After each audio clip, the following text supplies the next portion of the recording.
There are two wolves inside you. One is Hoolay, the other is Hoolay. You are Hoolay. Let's talk about that.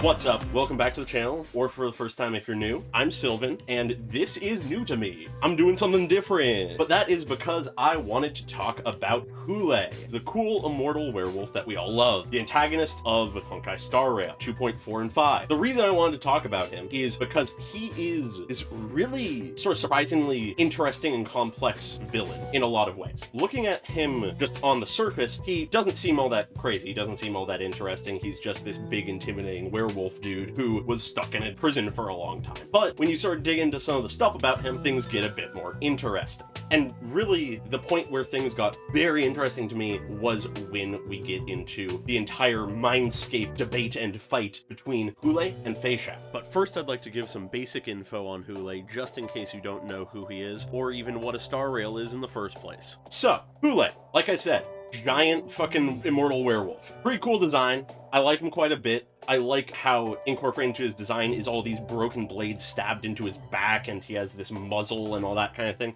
showing that he's this barely contained ferocious animal. That is the vibe that his entire design gives off, which is very much the vibe that was going on for the Borisin as a whole. They are meant to be sort of this much more monstrous reflection of the Foxians. Within that, how did we first learn about Hoolay? So, the Borisins are a thing that were really only ever teased in the lore prior to 2.4. Way before that, early on in the Zenjo storyline, back in some of the companion quests, and in some writings and stuff, there were these teases of the Borisin, this race of wolf-like monsters that are aligned with the Abundance and are one of the greatest enemies of the Foxians and the Alliance as a whole. But we didn't have really too many details about them, and we had very few details on Hoolay himself. Really only, from what I could find, a single name drop in Jingliu's character quest, where his name is mentioned alongside a few other legendary enemies of the Alliance that Jingliu had defeated in the past. So initially, that's all he was just another name crossed off the books as defeated by Jingliu, the leader of a similarly unseen group of enemies. That changed with 2.4. With 2.4, we got the Borisins coming in as the new enemies, Hoolay as the prospective main antagonist of this little mini arc. And in the initial promotional material, like the initial trailer, there isn't anything super crazy about him. He's more so just vibes at that point. We have that image of him grasping the side of the door as he comes out of his cage, and this idea that he's going to escape from prison, that kind of thing. And it's at this point where we begin to get some more of the details about him. Once we get into the actual Trailblaze storyline of 2.4, there are these seeds beginning to be planted about him with the other Borisin showing up. We have the Borisin showing up for the first time as enemies, and we have these occasional mentions of Hoolay. There's some drip feeding of information during this time, but we really don't get a ton more info than we already had at that point. We know that he's a really old werewolf,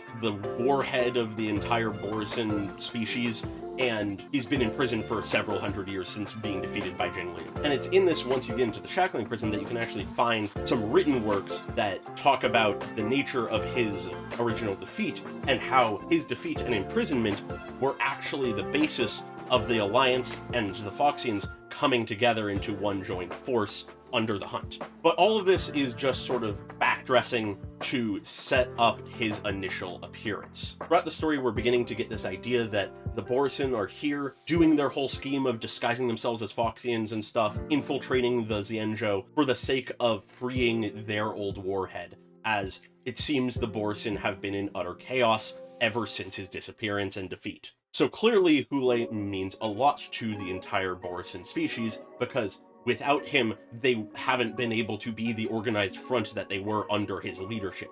So this implies that he was a powerful leader, a skilled leader, a tactician potentially, but we don't necessarily know. It might just be he was the strongest guy around, and he was the coolest guy, and everyone just followed him because he told them to, and he did it better than anyone else, and nobody tried to do it again after. Or at the very least, not as well as he did. Either way, they're desperate to get him back, to the point that they're disguising themselves, infiltrating things that you wouldn't necessarily expect from this more monstrous style of creature. But regardless, near the end of 2.4's storyline, we get to the point where he's finally freed. The plan has worked, it's been chaotic, and it's almost failed as we're there to try to stop them, but in the end, they manage to get open his cell and free him from the Forest of Swords, his jail cell, which seems to be this essentially torture chamber that, though we never explicitly see it, we can pick up from various context clues, including how it's described and how his design has broken swords lodged in his back. It's implied that he's been stabbed with swords and cut with swords and basically brutalized by 1,000 blades or whatever for all of this time. He's not been given any food explicitly, they acknowledge that. He has been starved and tortured for hundreds of years, and he's still not dead.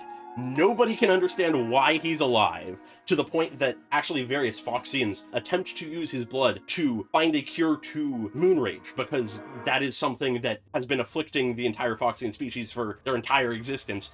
And they see this immortal werewolf man who can survive being stabbed constantly and starved, and think maybe the solution is there, but they never find it. Because, oops, maybe they don't have a weird immortal soul heart thing that is essentially a Fullmetal Alchemist Philosopher's Stone as a heart. Oops, oh well. But that's where we can get into the nature of how weird Hoolay is. So, the Lunar Embryo, what the fuck is that? It is his heart, and it's also sort of not. We can basically draw this back, as Hoolay explains throughout predominantly 2.5, that the Lunar Embryo is this weird alchemical soul heart thing that was created by the first Warhead, Duran. And Duran sacrificed thousands of both Borisin and Foxians, supposedly, to create, through whatever alchemical, magical, scientific process he did, form the Lunar Embryo. This really fucking weird thing here, which is basically the key to immortality. Like I said, it's basically a Philosopher's Stone from Fullmetal Alchemist. But regardless,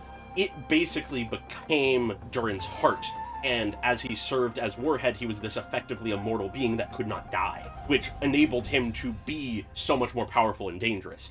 And though the exact details of the nature of why this happened is unclear, it then proceeded to be passed down from Warhead to Warhead. Theoretically, if Duran was immortal because of the Lunar Embryo, he wouldn't have ever needed to pass it on. Maybe it's something akin to what we actually see in the story of, though a Warhead is immortal due to it, they can still be defeated by someone stronger. And if we're to believe that, what I'll get into later, the philosophy of Hoolay is something accepted by the Borisins as a whole, that would potentially explain why it gets passed on. But regardless, it gets passed on from Warhead to Warhead until it ends up in the hands, or in the chest rather, of Hoolay, the most recent Warhead. And this begins to explain why the Borisins never really recovered from his defeat and capture. Because if the leader of the Borisins since time immemorial has been this immortal warrior who can survive being killed over and over and over again without ever truly dying, it would make sense that the entirety of the Borisins would be this unstoppable force just by the nature of having an unkillable leader. That makes sense to me. And why also they'd be so desperate to get Hoolay back, because even if he were to be defeated or lesser than he once was after all this time being imprisoned, he would give the hope back of being able to have a new Warhead, even if he were to fall, basically. Anyways, he gets freed. The Borisins manage to get him out. Specifically in the cutscene, 2 Borisin get into his cage to free him, and we can't see into the cage. It's all misty and weird. And then suddenly one of them gets just tossed out through the mist into view, slumped down, probably dead. And then we have the shot from the trailer of his hand grasping the door as he lifts himself out of his own cage, as the other Borisin is nowhere to be seen, but we get the answer of where it went, because Hoolay begins to lament to himself how tragic it is that his first meal in 500 years has been at one of his own kin. He devoured that man. That man went in there to die, whether he knew it or not. And this gives us our first sign of Hoolay's actual character, his actual personality. He is unafraid to eat his own people if necessary. Having been starved for hundreds of years, he eats the first thing he can see. Makes sense. If I was an immortal werewolf starved for that long, that's what I'd do too. But then the fact that he talks about how regrettable and tragic it is that that is the case gives another side to things. He doesn't view it as just a matter-of-fact thing to be expected. He would have rathered anything else. But it's also not that simple. He's not this hyper-empathetic person who is in complete contrast to the rest of the Borisin. More realistically, he is disappointed that the Borisin have fallen this low and he has fallen this low to require eating his own kin. He is something greater. That is something that is established again and again and again. The Borisin as a whole and Hoolay himself view him as above everyone else. He is beyond the normal mortal. he is lamenting this fact not because of the fact that it is regrettable that he had to kill one of the people who saved him, but rather it is beneath him and the Borisin to stoop to these levels. That is more so where he is at, it seems. And then, alongside that, we proceed to get some of his ruthlessness and power, expressing how he lives up to the hype in many ways. He easily just defeats and crushes Shui, who, if it was anyone other than her, it would have been total death. If it wasn't for the fact that Shui is this weird fucking soul robot, she'd be dead, outright. Just crushed in his hand, done. That's it. So, really powerful, a lot of pride in himself, believes he's greater than anyone else, and he backs it up. That's our first impression of him. Having been given all of these little details, that is what we get out of him in his first impression. Then we begin to get more details about him as he talks with his people, and particularly Moktok and Jincho. The way he treats these two is very emblematic of how he views the Borisin and the Foxians. Moktok, who is effectively the leader of this entire operation to free Hoolay, is immediately sucking up to Hoolay and praising his greatness and apologizing whenever it seems like he's done something wrong. Where Jincho is essentially being this quiet tactical mind that he is, trying to figure out a way to survive. And the way that Hoolay reacts to these two is very interesting. To Moktok, and therefore the Borisin, he looks at Moktok taking on this Foxian form and groveling at his feet, and is disappointed. He looks to the Borisin in front of him and says, have the Borisin truly fallen so low to this point of hiding and putting on the skins of lesser creatures to achieve their goals? He cannot comprehend, initially at least, why the Borisin would be forced into a position like that. He views himself and the Borisin as something so much greater than the Foxians and the Alliance that he does not understand why they would let themselves stoop to that level. And this is in part because of his own pride, and in part because he doesn't understand how much time has passed and how poorly off the Borisin are at this point. Meanwhile, the way he reacts to Jincho is very similar, actually. He initially looks to Jincho and just disregards his existence, asking Moktok if this is a meal for him. And once told otherwise, that he is a hostage that will help them, he recognizes the value in that and says, fine, he's gonna be a tool that we can use. Keep him around, but don't let him talk or do anything. Once they are about to get out of the prison, though, he says, all right, he served his purpose, kill him. He's not valuable anymore. He views Jincho, and by extension the Foxians, as nothing but tools and livestock. Things to be used and then eaten, or killed if they are too uppity. Now, of course, Jincho is able to sort of play his hand a little bit, and I'll get into that in a moment, but the interesting thing here, beyond simply his disappointment in the Borisin and his disregard of the Foxians, is how this interaction that keeps Jincho alive goes. At this point, it becomes very clear that Hoolay does not see Moktok as someone to respect. He sees him as someone lesser, not as lesser as a Foxian, who he innately views as someone to be viewed as livestock. He doesn't see Moktok as livestock, but he doesn't see him as someone to be respected. He views Moktok as an underling who can't necessarily be relied upon, but is useful to him still. He isn't disregarding Moktok out of a pure ambivalence of his existence, but rather that he has a established sense of Moktok's value, so he knows when to listen to him and when to ignore him. And that shows with how Moktok initially essentially serves as filling in Hoolay on what he's missed over the last 500 years. But that quickly shifts once Jiaocho starts playing his cards. Jiaocho, essentially to save his own life because he recognizes if he doesn't do anything, he's going to be killed, steps forward and basically says, you don't want to kill me? I have information. And to prove that, he strikes on a nerve for Hoolay by saying, you were defeated by Jing Liu, right? Well, she's here again. She came back. She was gone for a while, but she's on the Xianzhou right now. And that strikes a chord for Hoolay. He initially was disregarding Jiaocho as just meat to be used and eaten, and Moktok as probably his best resource of knowledge and information. But the instant that card is played by Jiaocho, he realizes, oh, this piece of livestock, this slave, he has some value. He can still get me some info. So he decides not to kill him. He takes him in as a slave. He uses him for his knowledge with the statement that Jiaocho is to follow behind him and not say or do anything unless told to. It's with this that Jiaocho graduates from livestock that at best can be a hostage to a knowledgeable slave he can use for information and tactics. And at the same time, Moktok goes from someone who isn't necessarily a great resource or someone that Hoolay can rely upon, but he's the best he has right now, so he'll work with it, to oh, I guess he is a worthy underling at the very least. He'll do what I tell him to. And it's here that we can begin to see some of the inklings of his mind, his philosophies. He seems to consider those who can bring value to him to be more important than just innately someone of his own people. He is responsible for enslaving and killing and eating thousands, if not hundreds of thousands, if not millions of Foxians. But he doesn't just disregard Zhao Cho because he's a Foxian.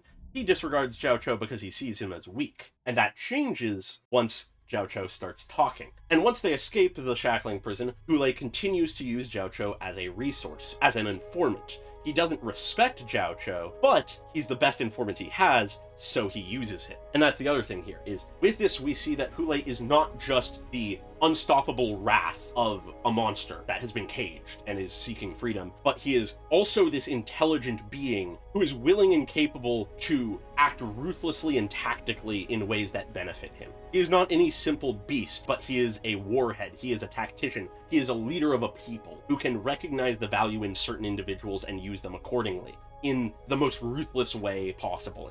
And at this point, his character seems pretty interesting. He seems pretty cool, he seems intimidating, he serves as a good antagonist. But at this point, he still is sort of just that antagonist of the weak type character, rather than a particularly standout person. That only comes into view later. So, to jump ahead a little bit, skipping over a lot of the stuff that the other characters are doing to try to solve this whole scenario, the entire time, Hoolay is hiding out with the other Borisin and Zhao Cho, essentially trying to figure out how he gets out of this scenario, which is his freedom. Having resorted to using the same alchemy that the other Borisins did to disguise himself as a Foxian, and basically lying in wait as he figures out what he needs to do to escape. He spends this time conversing with Zhao Cho and Mok Tok, with Mok Tok to coordinate the forces, and Zhao Cho to learn everything he can about the Alliance, the Foxians, Jing Liu, Fei Xiao, whatever it may be. He quickly comes to the understanding that though Jing Liu was here recently, she's not really out and about, and is gonna not be something of a threat to him, as well as not something he can really go after right now. He puts that on the side, though he wants to defeat her and sort of regain his pride from that. He recognizes he can't do that right now. So instead, he takes an interest in Fei Xiao, the most powerful person he's heard about since being freed. He hears that there's this Foxian woman who is the general of one of the Alliance ships, who led the wars against the Borisins since his capture. And this intrigues him. He becomes interested. And as he learns more about her, it's clear that he takes a very deep interest in her. And that will play a big part once he realizes something else, which is he is really stuck between a rock and a hard place. And what I mean by that is when speaking to Mok Tok, learns about this prophet Mangus, who has recently appeared and led the Borisins towards freeing Hoolay and achieving their previous greatness once again. And when hearing this, rather than being excited or interested in this new ally, Hoolay is able to understand and pick up something that complicates things greatly for him. He realizes that this Mangus is not a friend. They will have ulterior motives. Someone like that is a conniver and a schemer who is tricking the Borisin into some end goal. And with that, he says it later, that if he were to return back home to among the Borisins to meet this Mangus, though he would be the Warhead, he would be a slave. He would not be free, as he would be used and abused by this figure for their own goals. And it's between realizing his predicament of being trapped with no way to become truly free again, and his interest in Fei Xiao that leads him to his conclusion of what to do. Hearing how difficult to escape properly will be from the Xianzhou, and what awaits him once he gets home, as well as the knowledge of a great warrior who is in the area hunting him down, he does what any great warrior in his mind would do in this situation. When there's no right answer, failing leads to imprisonment, running and escaping leads to enslavement and being used by others. Well, at that point, what else is there to do but go to war? So it's this point where he reveals another one of his powers. He bites down on a Foxian, turning them into a Borisin, as he then states to Jingzhou, he is not running anymore. He is declaring war on the Alliance, on the Xianzhou. He unleashes his Borisin forces that he grows one by one, leading them into a rampage across the Luofu, brutalizing but not killing Moze for the express purpose of leaving a message to Fei Xiao. He is coming for her. And it's at this point where, while his forces are wreaking havoc, taking the attention of the Alliance's forces, he sets his sights on the greatest claim he can have in this moment to state what he is here to do, the Sky Splitter. He has heard that the war dance is ongoing and that it is about to enter its initial phases, and he realizes this is the perfect stage for his return. And so he goes to the Sky Splitter, as his forces cause all kinds of chaos, leading to everyone dealing with that as he arrives on the Sky Splitter to ruin the entire war dance. But it's here that he learns that he has been outplayed. This was predicted by the generals. They realized that the war dance and the Sky Splitter was just this perfect little piece of bait for him. It was this really nice morsel of meat that he just couldn't resist. So they completely changed the plans, covertly replaced everyone in the audience with Cloud Knights, and had just the most capable warriors actually be there, pretty much ready to do the entire tournament until he showed up. And once he recognizes this, that he's been set up, he doesn't run. He says, fine, I'll beat you anyway. At which point, the 1v3 occurs between Hoolay, Yangqing, Yunli, and March 7th. The three of them going against him. You play the battle, it happens, he has some badass music going on, it's super chaotic and crazy and oppressive. Really sets the tone for how him as a warrior and person is this unstoppable, unkillable force that cannot be reasoned with, but that is intelligent enough to tear you apart in the best way possible for him. And throughout all of this, only through the combined efforts of those three and the scheming of Zhao Cho is he able to even be weakened enough that they might have a chance of winning. But even then, he proves how powerful he is and just keeps fighting. He never stops. He's this unstoppable, unkillable beast, that the only thing able to stop him is Fei Xiao's arrival. Fei Xiao arrives and essentially one-shots him. She takes him down. He doesn't die because of the Lunar Embryo, but he's utterly defeated by her. And it's at this point where, face-to-face with the person he's been wanting to fight, recognizing just how powerful Fei Xiao is, that he plays his final gambit. Once again, in line with all of his actions and what he's said so far, he is not one to back down. He is not one to run away. When he's staring down death, he does not blink. He laughs and tries to kill death. And the way he does this is by tearing out his own heart, the Lunar Embryo, unleashing its power on the Sky Splitter, forcing Fei Xiao to do something about it. His own body discorporates into nothing at this point. As far as we know at this point, he is dead. He has killed himself just to cause more chaos. And it's with this that Fei Xiao sees the only way that she can stop this is by consuming the Lunar Embryo herself and take it into her own body. But this is where the tactical mind of Hoolay comes in. He didn't just kill himself to get one last laugh. This truly was his final gambit. His will is inside the Lunar Embryo, and thus, taken into Fei Xiao, his will has entered her mind. It's at this point, thanks to the Lunar Embryo, Fei Xiao begins to sort of go mad with power. And on the outside, everyone's trying to stop her. It's this real mad dash to try to contain her. But within her mind, we get easily the most interesting thing in this entire storyline and of Hoolay as a character. It's here where this monstrous beast, who we've only seen view Foxians as tools, and to an extent Borisin as well. This person who does not seem to value any life other than his own, and even to an extent not his own, really just his own twisted ideals. He begins to talk to Fei Xiao, to almost negotiate with her. He tries to set things up for her success, or at least that's what he thinks. As Hoolay proceeds to speak to the person Fei Xiao, saying that he understands her greater than any of her allies could. He talks of how, when speaking to Zhao Cho, there are things that he understood about Fei Xiao that Zhao Cho did not, despite having spent much more time with Fei Xiao. It's at this point, empathizing with Fei Xiao, that Hoolay tries to find a connection, to show Fei Xiao the similarities between the two of them, how they are one and the same, two sides of the same coin. And it's here I think we get to the core of Hoolay's philosophies and beliefs and ideologies. Throughout this conversation, he proceeds to use various methods to try to convince Fei Xiao of one thing: becoming the next Borisin Warhead. And that might confuse some people. She's a Foxian. Shouldn't she see her as nothing? Well, that's the thing. As I've sort of hinted to when talking about how he treated Mach Talk versus Zhao Cho, he doesn't really view it that way. He says that he views Borisin and Foxian as mere labels. Both are just a different kind of feeble mortal creature. Ones that fight each other for survival, that hunt and are hunted by the very nature of who is the strongest, who has the power in any given scenario. Through his own experiences, he expects the Borisins to be the hunters and the Foxians to be the hunted, but within his own worldview, he acknowledges the potential of a Foxian hunting a Borisin. He just has very little experience in that ever happening, so he does not expect it. So he says that these are merely labels, that the strong hunt the weak, that is the way of the world, and that Fei Xiao is strong, like him. The two of them are one and the same. Monsters born for war who will die for war. They have known nothing but conflict, hunting and being hunted. That is their existence, and that has made them the strongest. And therefore, they have the right to rule and control and conquer. That is his belief. To bring it to just a simplistic core, it's might makes right. It's fairly straightforward. It makes sense for who he is. But the interesting part is he doesn't resign that to just might makes right, and the Borisin are mightier than the Foxians, therefore we hunt you. It's the strongest deserves to control, and the weak deserve to be hunted. And he does not care who that is, just that that power dynamic is maintained. He sees it as the way of the world. And so what if it's a Foxian who does that? In the case of Fei Xiao, it goes down a little better because she also has some Borisin blood, but regardless, unless he's just purely posturing, which is entirely possible, he very well might just be trying to trick Fei Xiao, but I like to take him on his word. He has not really lied at all during this entire story, so I don't expect him to do so now.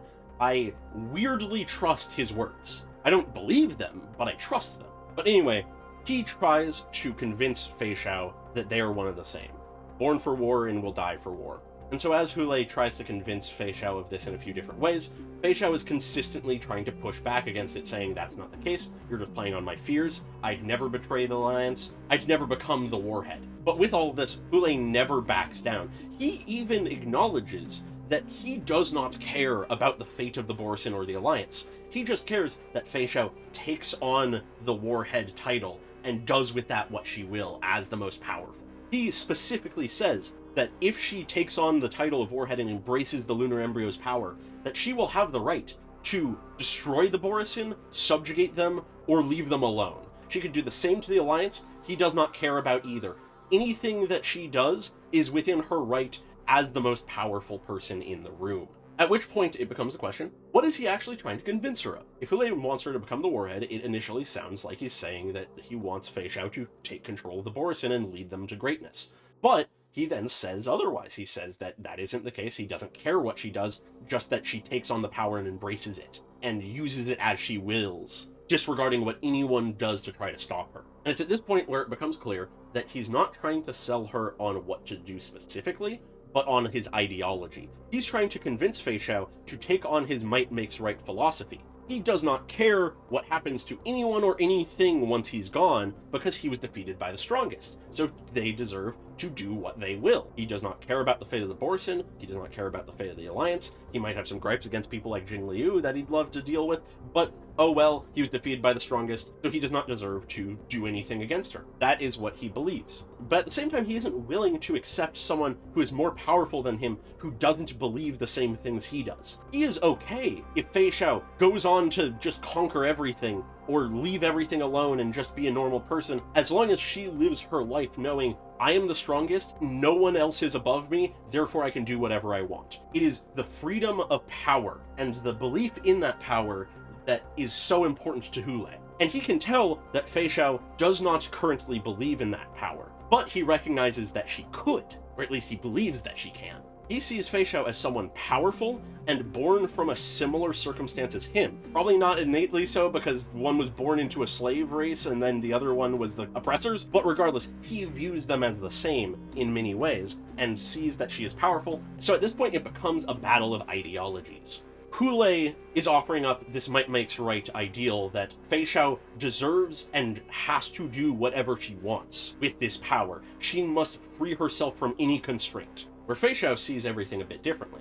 She has her own ideals, her own beliefs, her own goals. She does not want this might makes right world. She wants people to be safe. And it's at this point, near the end of this entire debate between the two, where Fei Xiao finally actually faces Hoolay and asks, what is it that you want? What is it that you wish to achieve, Hoolay? And he has a simple answer, a very straightforward one, an understandable one even. He wants to turn the stars and skies into somewhere free for the Borisin to roam and hunt as they will, for the strong to be free and live their lives as they see fit. And he sees the strong as his people, or at least he hopes them to be one day. This is the kind of thing that, on its own, is respectable. It's a good trait in a leader to wish the best for your people, to strive for their greatness. But the issue here is the circumstances that he was raised in and the nature of who he is as a person. The greatness of a people is a good thing, but when your people have a culture of conquering and enslaving and killing and eating other people, subjugating everyone other than yourself, that's where it becomes an issue. But that's where we need to really get inside Hoolay's head and look at this from his perspective. Not to say that we should try to empathize with tyrants and enslavers, because that's what he is, but understanding him is a good thing. That's an important thing. To understand these kinds of people can be really good. So let's consider this. What made Hoolay the person he is? His upbringing, the culture he was born into. This makes sense. If you want to get a bit pseudoscience-y about it, you could even say his innate nature as a Borisin. But let's just think about the culture he's in. He is not the first Warhead. He is not the one who established the ideals of the Borisin or their war against the Foxians and the Alliance. He was just the latest Warhead, the final Warhead. He was born hundreds of years ago into a society that viewed power and freedom above all else. He eventually became the Warhead, however that happened. He was proven to be the strongest, and therefore the greatest, and the one who can do whatever they want. So he did. He hunted those he viewed lesser enough from him to be hunted, and he led those who followed him into greatness. That's probably what he viewed everything as. And so with that, we can sort of begin to see why he thinks that way. It's not very complicated. I'm not doing any real psychoanalysis about him here, but it makes sense. The culture he was in resulted in the person he is now, and he is trying to express this ideology to someone else to make them understand the way he has lived, to make it so that they will do the same. He views his ideology as the correct one, and so he wishes to pass that on to someone he believes is worthy, Feisha. And so now, having expressed the entirety of his beliefs, his ideals, his personal goals, he waits to hear Fei Xiao's answer, whether or not she will accept everything that he has told her about the way of the world. He scorns the gods, saying that they have done nothing for mortals, and they just impassively watch on and occasionally bring down devastation. And therefore, mortals have no purpose other than to fulfill their desires, to attempt to achieve their goals. And it is therefore only natural for those who are stronger to have more capacity to achieve their goals. Even if that means stomping down the people who are weaker than them, that's fine if it means you can achieve your desires. Not letting anyone hold you back is the core of his ideals. And to all of this, Fei Xiao's answer is a very straightforward denial. She does not fight because she wants to, or that she believes that the strongest deserve to be able to hunt the weak. She does so because she wants an end to all of this. She wants a world where everyone can be happy, where she can return home to the Alliance and no one be afraid. And at this point, though Hoolay still recognizes they have many similarities, so does Fei Xiao. She even acknowledges that the line of being born from war and will die for war is true. Hoolay now recognizes that they will not be able to come to an agreement. Their ideals are too separate. They were born for the same thing and will die for the same thing, and are both the most powerful people around. That doesn't mean they can agree. And it's at this point where, understanding that they will not be able to agree on anything, he accepts this only to then continue to instill his beliefs of might makes right, that if she will not accept this way, he will prove it to her. He will usurp her will, take over her body, and become the new Warhead himself. He will become Fei Xiao to prove to Fei Xiao that his way is true, that his ideology is the stronger of the two, that his goals and beliefs and desires will come out on top because it is the correct one, is the stronger one. So they fight. He takes on the form of Fei Xiao in her mind, this shadow of Fei Xiao as it's called, and they fight. And he continues to spout his ideals that she'll never be truly accepted. The only way to truly be at peace is to embrace her own power and disregard everything else. But in the end, it doesn't work. He's defeated. And that is the true death of Hoolay. At the very least, as far as we can tell. And with that, his story ends. All that we're left with is this battle of ideologies that was reduced down to a battle of wills. And the will that won was Fei Xiao's in this. And in my own opinion, I think that her ideology also won. But I don't think that's necessarily a spicy take. But regardless, that leaves us to just think about Hoolay, and think about his ideals, why he thought this way, and what we can take from it. Hoolay was an immortal tyrant, a monster beyond monsters, who has destroyed countless worlds, subjugated countless peoples, and ruined the lives of so many. And yet, despite that, we can understand him. Once again, I don't think it's a good idea to try to empathize with him. That's not what I'm trying to get at. But the fact that someone who is such a monster, someone who has done so much harm, we can actually understand why they believe the things they do and why they have done the things they have done, is a testament to the writing of this entire part of the story. Personally, the villains of any story are some of my favorite aspects of storytelling. This is no exception. I absolutely adore some of the villains that we have had so far in Star Rail. And with that, I'm going to take over from past me. I'm recording this at the end of my editing process. It's been a good few weeks since I first recorded the main portions of this video, and I learned a lot in the process of making this. I hope you all enjoyed it. It didn't quite turn out how I intended it to, but like I said, I learned quite a bit in the process of doing this, and I know some things I might want to do differently for future videos, some things I might want to pace myself on better, that kind of thing. But regardless, I'm still happy with where this video ended up, and I hope that you all enjoy it. Hoolay, as well as just all of the Star Rail villains, are characters that I deeply enjoy. Villains are some of my favorite characters in media, as they tend to be the most dynamically interesting of any of the characters in a story, and I feel like Star Rail, compared to Genshin and Zenless Zone Zero, has done the best job creating interesting villains that I can actually look at and discuss and analyze. As Genshin has villains, but more often than not, there are grander scope things going on that don't really have a singular face to them, or it's weirder and it's like the Harbingers or something. Where with Zenless, it really just hasn't had the time to go into detail for its villains yet, given that everything's sort of more conspiracy based. But what that leaves us with is a good swath of villains from Star Rail that are very intriguing, like Sunday and Cocolia, and of course Hoolay. And I'd love to talk about some more of them in the future. I already have ideas for what I'll do next. So if you enjoyed this video, please like this video, subscribe to my channel, get other people to watch it. If you have a friend who is into Star Rail and enjoyed Hoolay or didn't enjoy Hoolay or didn't understand them even, try showing them this video. Maybe they'll like it. Maybe even show this to someone who hasn't ever seen anything from Star Rail. But either way, I intend to continue doing this kind of video from time to time. It takes a lot more effort than my usual stuff, and I'm going to continue trying to improve, so it'll only take more effort over time. But at a certain point, I can only do this kind of thing if I know that people are going to watch it and enjoy it. Because let's face it, though I am enjoying everything I'm doing, I don't want to make content that just goes into the void and no one ever sees or watches. So the more people who watch this and like it and comment and talk about it and share it, the more likely I am to do more of these and more frequently, and eventually I could maybe even do something with this more professionally. But for now, I'm just a idiot who has no idea what he's doing, and I would really enjoy it if all of you would join me on that journey. So, as usual, I would really hope you all like, subscribe, leave a comment on your thoughts, share the video, and I hope you all have an amazing day. Goodbye.